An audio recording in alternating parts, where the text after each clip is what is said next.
السلام عليكم ورحمة الله وبركاته. بسم الله الرحمن الرحیم. وقتی که رسول الله صلی الله علیه و سلم در مدینه منوره رسیدند و جابجا شدند، رسول الله صلی الله علیه و سلم شروع کرد به ترتیب درآوردن کارهای دینی و دنیوی. و یکمین کاری که رسول الله صلی الله علیه و سلم از آن شروع کرد بینای مسجد بود. یعنی مسجد در حیات مسلمان ها جای یکم است. در مسجد همه کارها می شود، یعنی همه مشکلی ها حل می شود. مسجد جایی هست که همه در آن جمع می شوند و از یکدیگر با خبر می شوند. برای مسجد باید که رسول الله صلی الله علیه و سلم زمینی را اختیار میکرد و رسول الله صلی الله علیه و سلم فرمود این شتر زمین را اختیار میکند، یعنی به امر الله. در جایی که شتر بنشیند همان زمین را برای مسجد اختیار میکند.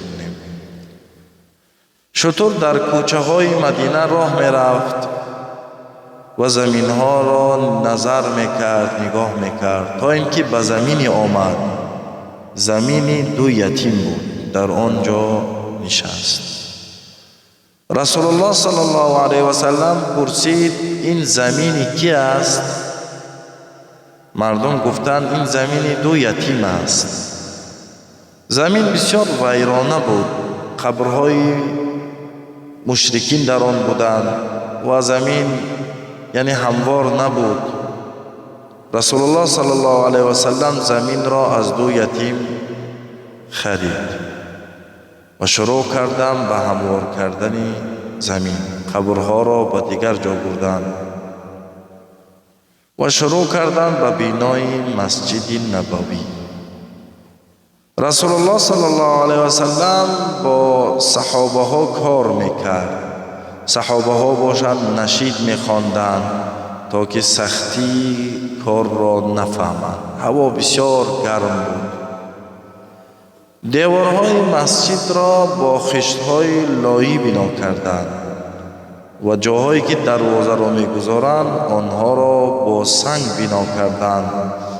بالای مسجد را با خوشه های خرما یا اینکه با برگای خرما بند کردند. زمین مسجد را با قم باریک هموار کردند.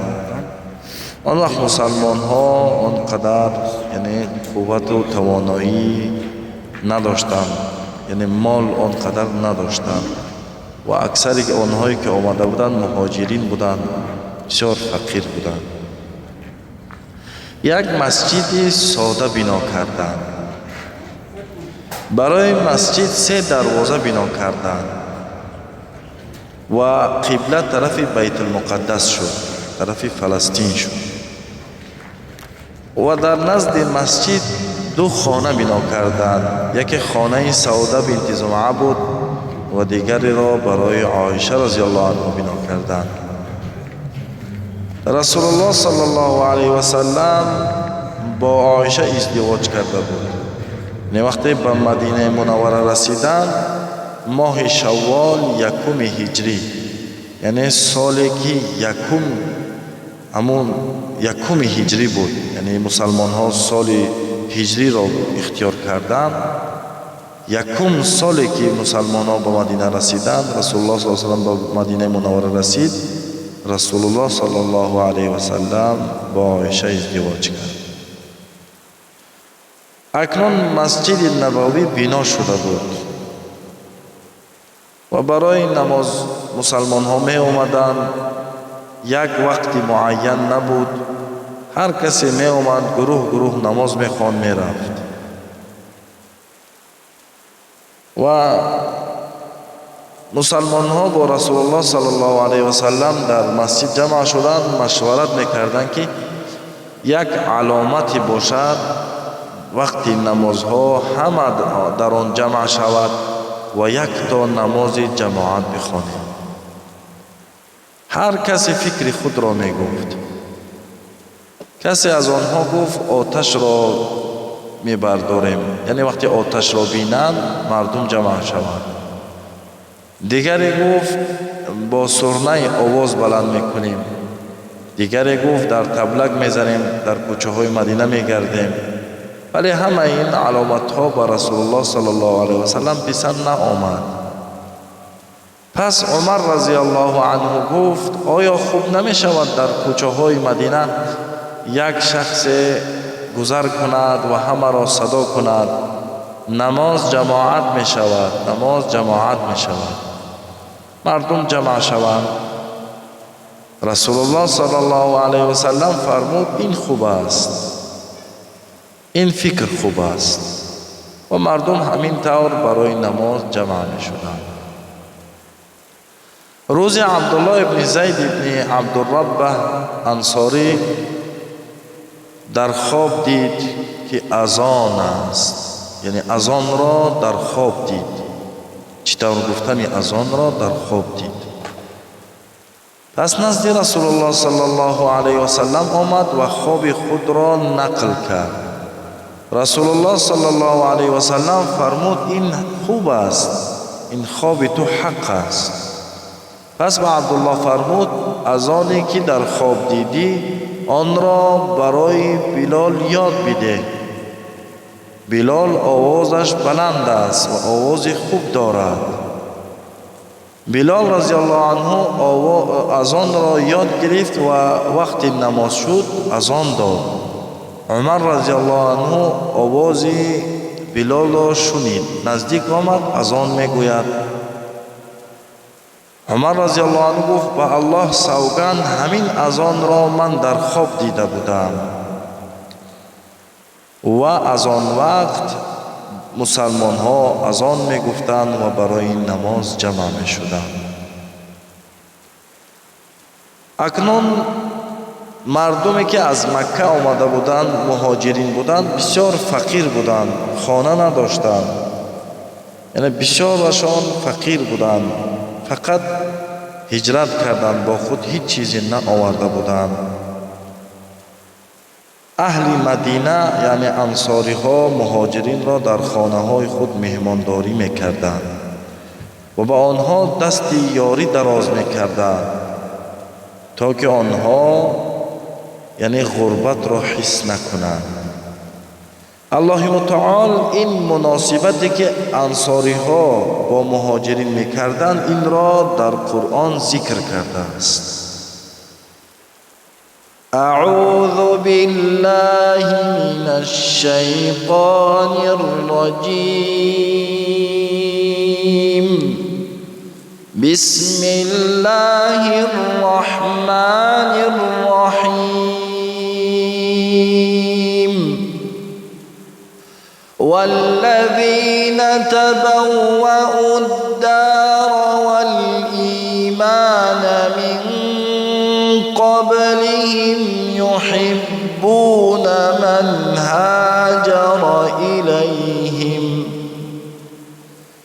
يحبون من هاجر إليهم ولا يجدون في صدورهم حاجة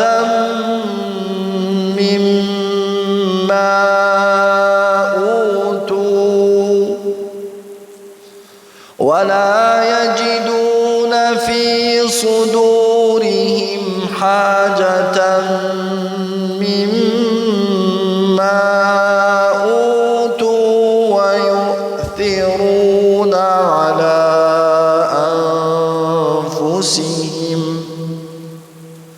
ويؤثرون على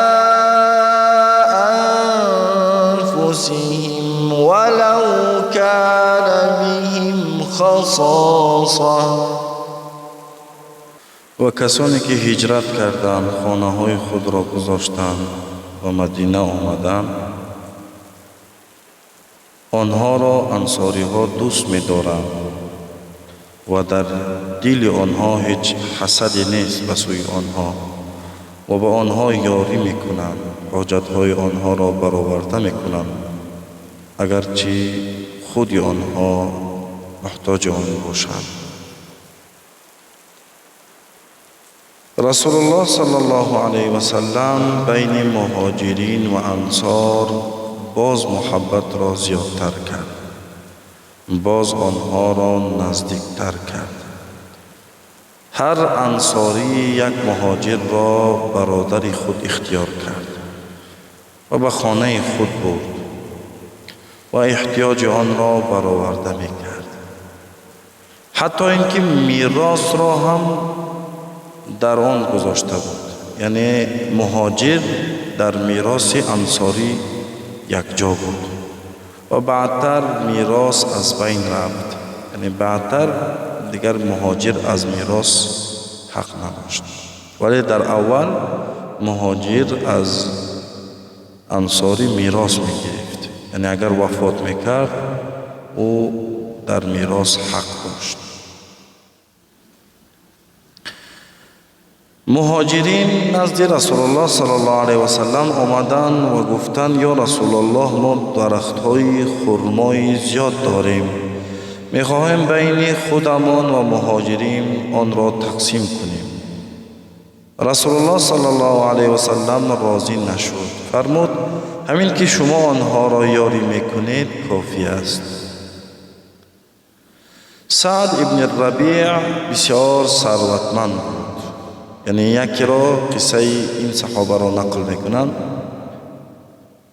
او عبدالرحمن ابن عوف که از مکه هجرت کرده بود او را برادر خود اختیار کرده بود.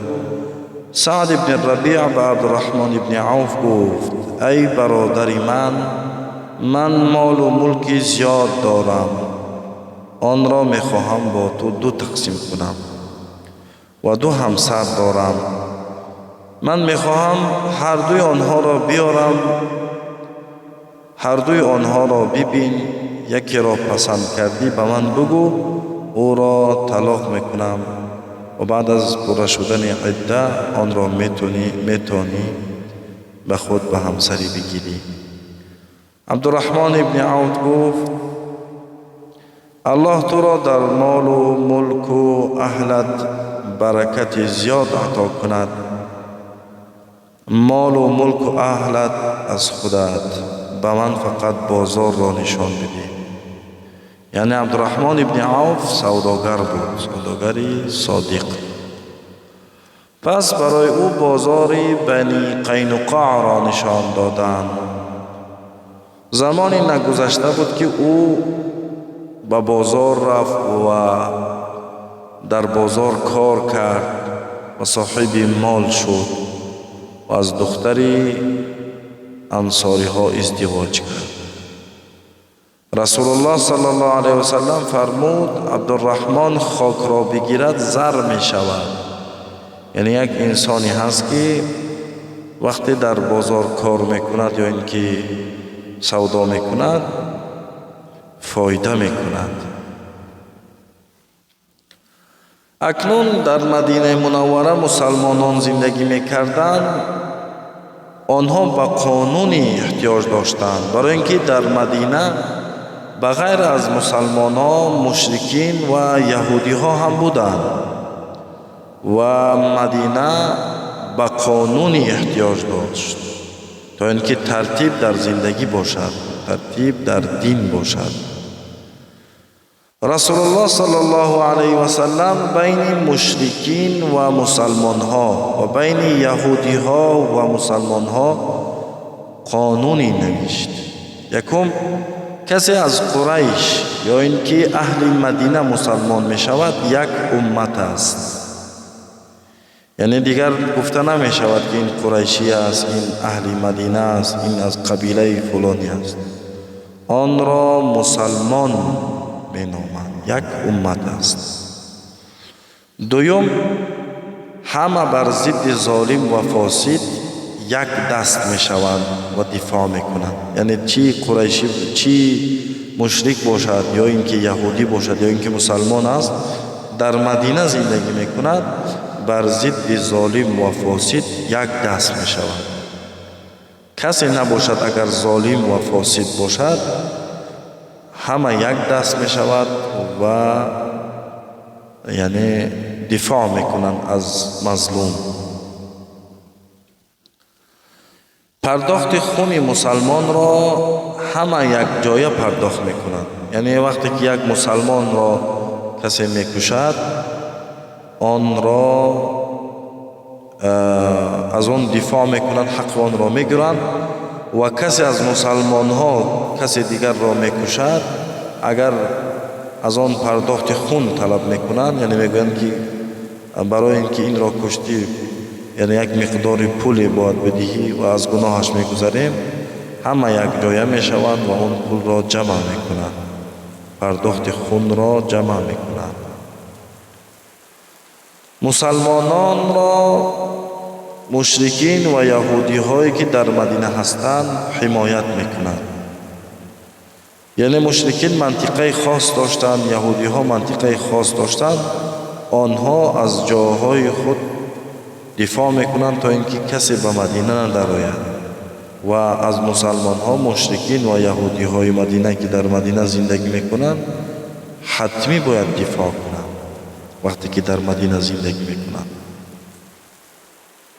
و اگر کسی مسلمان را بر قصد میکشد از او قصد گرفته میشود.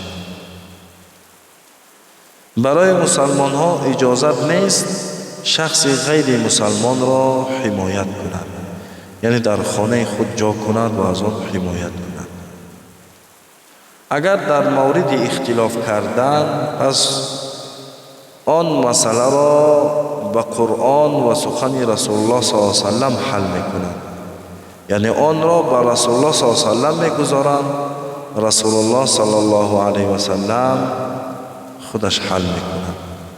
اگر کسی از یهودی ها در مسئله گرفتار می شود یا اینکه جنگ می کند با خود یهودی ها باشد یا که یهودی با مسلمان باشد یا کسی مشرکی با مسلمان یا مشرک با مشرک جنگ می کند یا که اختلاف می کند، آن را به رسول الله صلی الله علیه و سلم می گویند و رسول الله صلی الله علیه و سلم قاضی است، او این مشکلی را حل می کند. و رسول الله صلی الله علیه و سلم همه وقت با قرآن و یعنی آن حلی که الله متعال با او عطا میکنند با اون حل میکنند. این چند شرط هایی بود که رسول الله صلی الله علیه و سلم نوشته بود و بر همه خواندند تا اینکه همه این قانون ها را بشنوند و با اینها عمل کنند. با این قانون ها مسلمانان با قوت شدند. مشرکین مدینه کم مانده بودند، بسیاری آنها اسلام را قبول کرده بودند و آهسته آهسته مشرکین از بین رفتند. یعنی اسلام را قبول کردند، کسیش که از اسلام دوری میجوست از مدینه رفت و دیگر در مدینه مشرکی نماند. اکنون رسول الله صلی الله علیه و سلم بین یهودی ها و مسلمانان اتفاق نوشت، یعنی یک قانون گذاری کرد.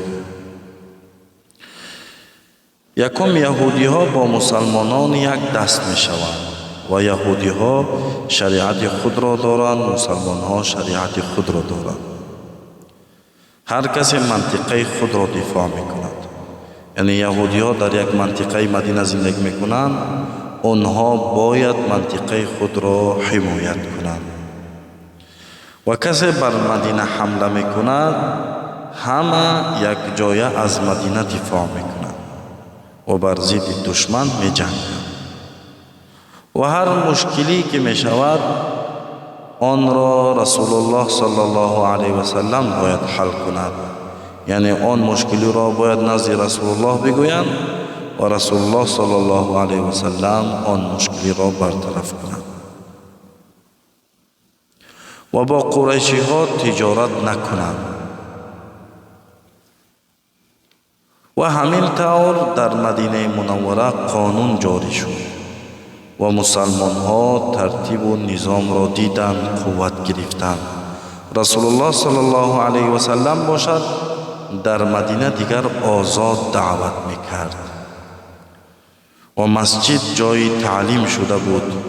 رسول الله صلی الله علیه و سلم نزد یهودی ها می رفت، نزد مثلا باقی مانده مشرکین می رفت و در آنجا آیت های قرآن را تلاوت می کرد. مدینه مثل یک دولت شده بود. دیگر از بیرون مردم می آمدند برای اسلام، یعنی گوش می کردند. بسیاری وقت اسلام را از نزدیک می دید، می شنوید، اسلام را قبول می کرد. و همین طور مسلمان ها در مدینه دعوت خود را دوام دادند. انشاءالله تعالی دوام قصه را در نوار بعدی یک جای می شنویم. السلام علیکم و رحمت الله و برکاته.